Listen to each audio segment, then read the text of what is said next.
Hello and welcome back to the garden.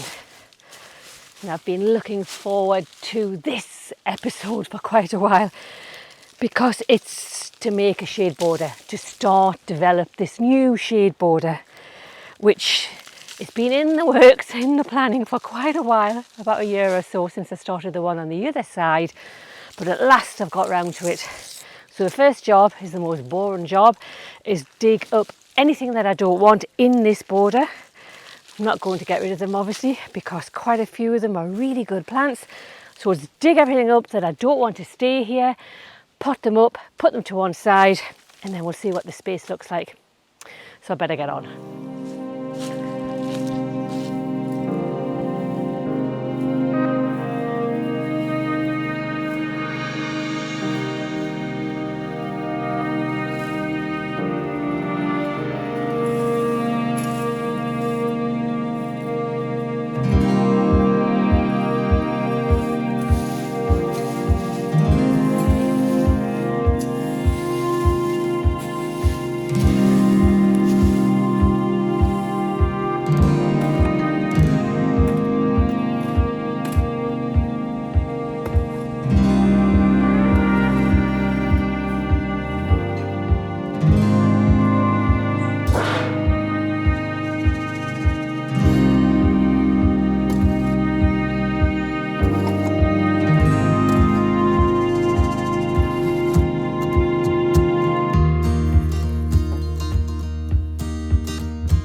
Another day, another dig.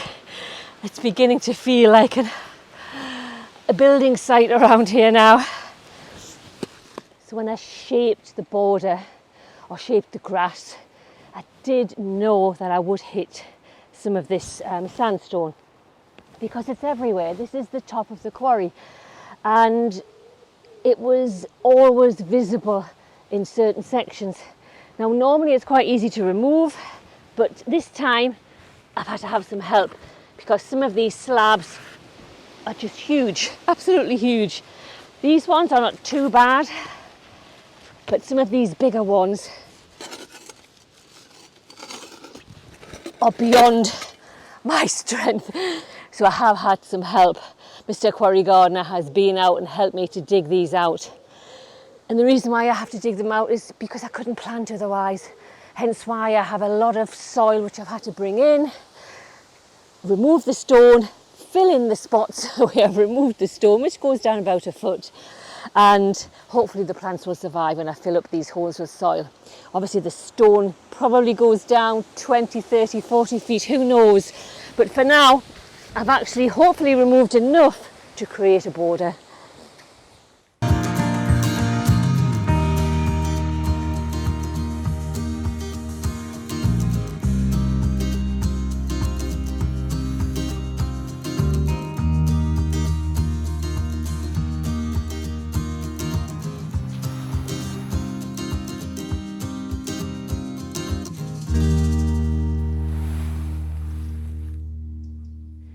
Now, one of the problems that I've come up against trying to dig out this area, when I'm removing the sandstone, quite a lot of tree roots have grown through the middle and split the sandstone. At the end of the day, sandstone, I'm assuming it's compressed sand. I'm not quite sure what other particles will be in there with it. Clay, possibly. I don't know what the actual makeup of this is, but it's incredibly soft stone, incredibly porous. And obviously the roots have grown through the middle of all of the sections throughout here from these deciduous trees around me. Now, obviously I don't want to damage the roots of the trees, but I'm having to cut some of them back, trim some of them back, because they've come up with the sandstone when I'm digging the sandstone out. Now, this is a gorgeous piece of sandstone here. Incredibly big, incredibly heavy, so I'll need some help to move it and take it out of the way.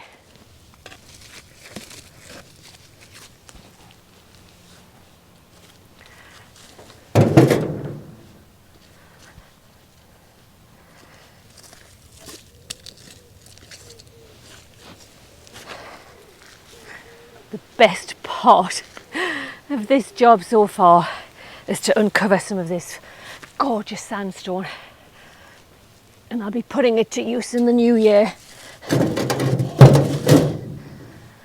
but they're heavy.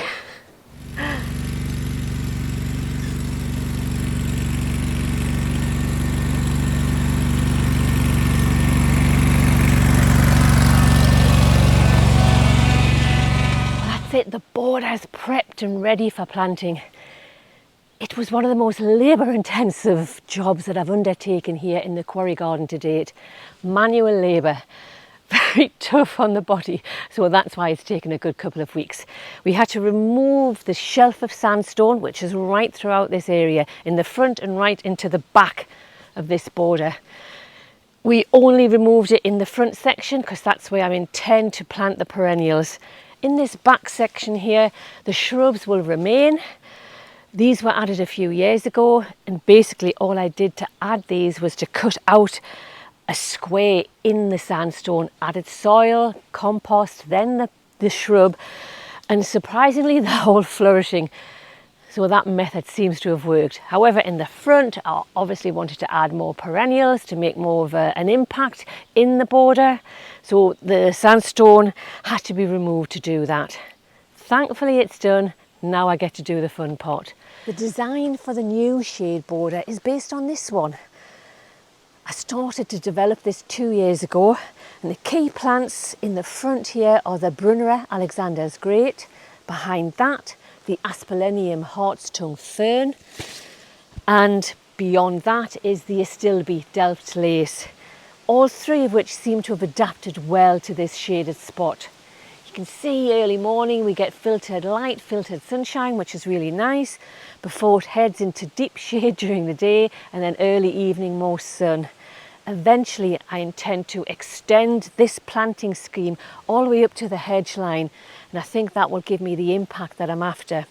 I found it quite difficult to find flowering perennials that like pretty much full shade during the day. You're quite limited in your plant choice, so I had to think of other ways to bring in plants to get that impact that I was after. The way that I've done it is to limit the plant choice, but to plant those choices in bigger numbers, like the Brunnera all the way around the front of this swoop, like the Astilbes running from one end to the other of this front section, and similarly the Harts Fern. It gives me the impact that I'm after, so eventually, hopefully, fingers crossed, the other side will look as good. Now the planting scheme in the front of this border is pretty easy because I'm copying off the other shade border, so I don't have to think too hard about it. But the first plants to add are the Brunnera Alexander's Great. These grow anything from 2 to 2.5 feet in height and spread, but giving ideal conditions they can grow even larger than that. I've seen them grow larger than that in some people's gardens. They're like partial to full shade, don't like to dry out, and I think hopefully they should do okay here. As I said, it's mainly full shade during the day, but we'll get sun in the morning and sun in early evening, so I think they should enjoy the conditions and grow well. And I'm planting them a little bit closer together than the size recommendations, because I know for me they won't grow as big as what they possibly would in other gardens. Next plant I'm adding is the Asplenium, commonly known here as the Harts tongue fern. And in my climate this is evergreen. It has lovely green, deep green, glossy leaves, and I love it because it's evergreen, so you have something in the borders during the winter months. However, last year the deer or the rabbits, I haven't worked out which, they actually ate all of them in the other shade border. Thankfully they all bounced back to twice the size, so it didn't do them any harm at all. Same conditions, partial to full shade. Don't like to dry out too much until they're established, then they will tolerate drier conditions.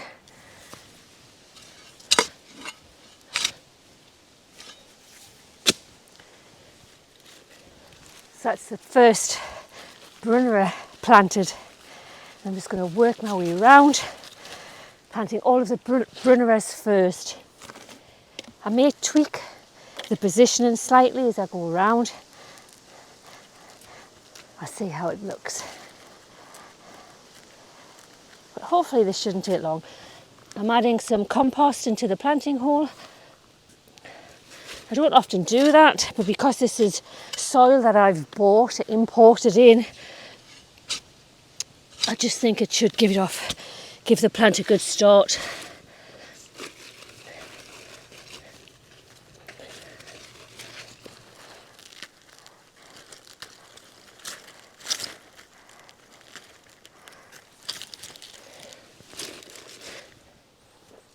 And I can't plant any further forward because here is the stone. Don't know if you can see that. This is the stone which goes underneath all of this grassy area. There's only about 1 centimetre, 2 centimetres of weedy grass on top of all of the stone. That's how this area is all over. It's not level in the slightest. But as long as I stick to where I removed the stone, which is about 6 inches further back, I should have no problems.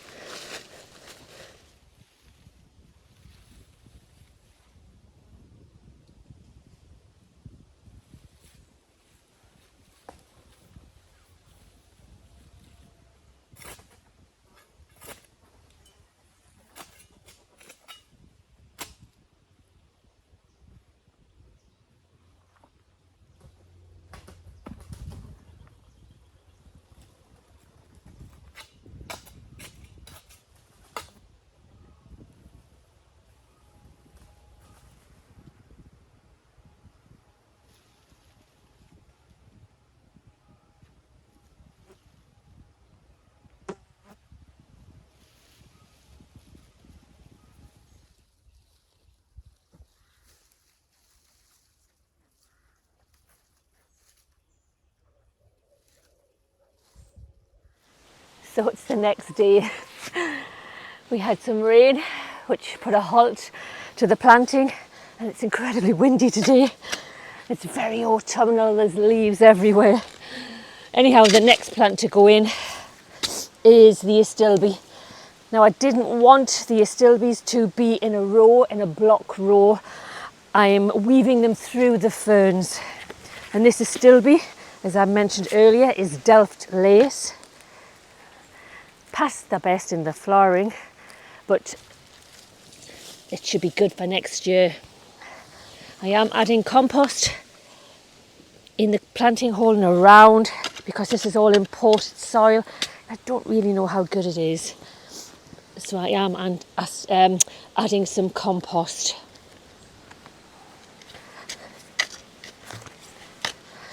And I'm planting them in threes. Be this one here and one either side at the back.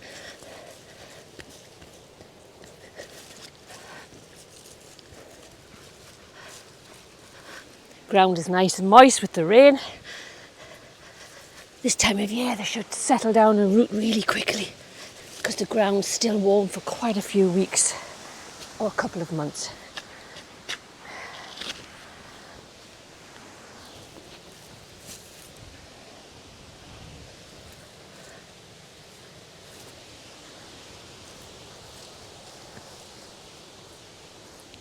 Now I don't have enough astilbes to take me all the way down to the end of this border.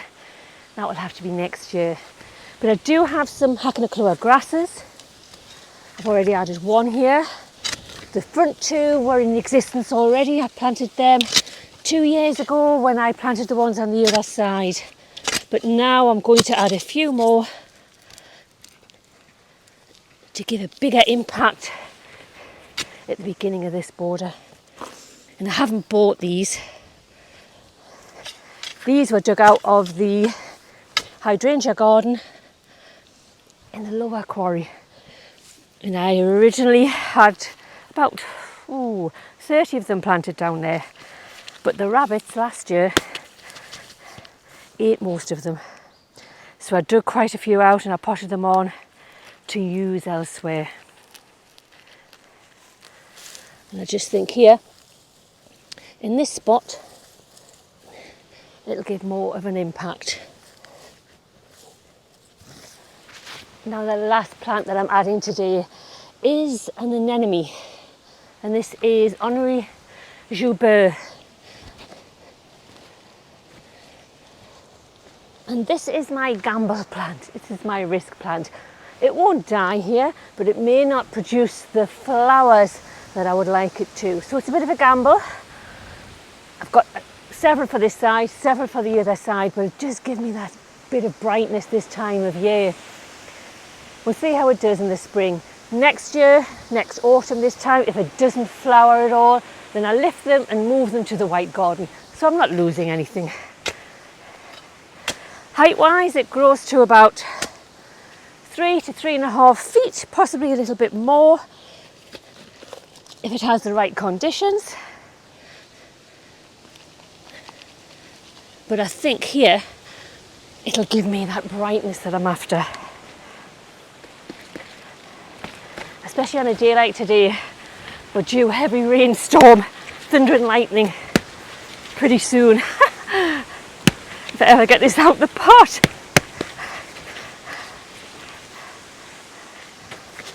Oh, that was an effort. Or it could be my strength has left me after all this gardening. But it has lovely single flowers, this one, and lots of them. And it's one of the more popular anemones.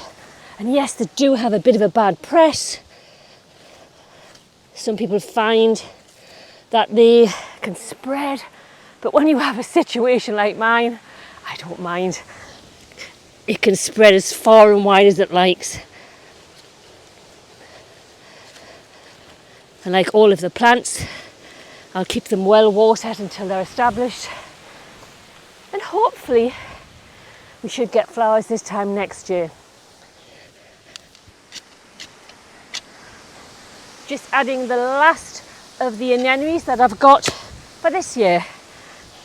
Obviously there's a lot more planting required right down this border, but that will be next year now.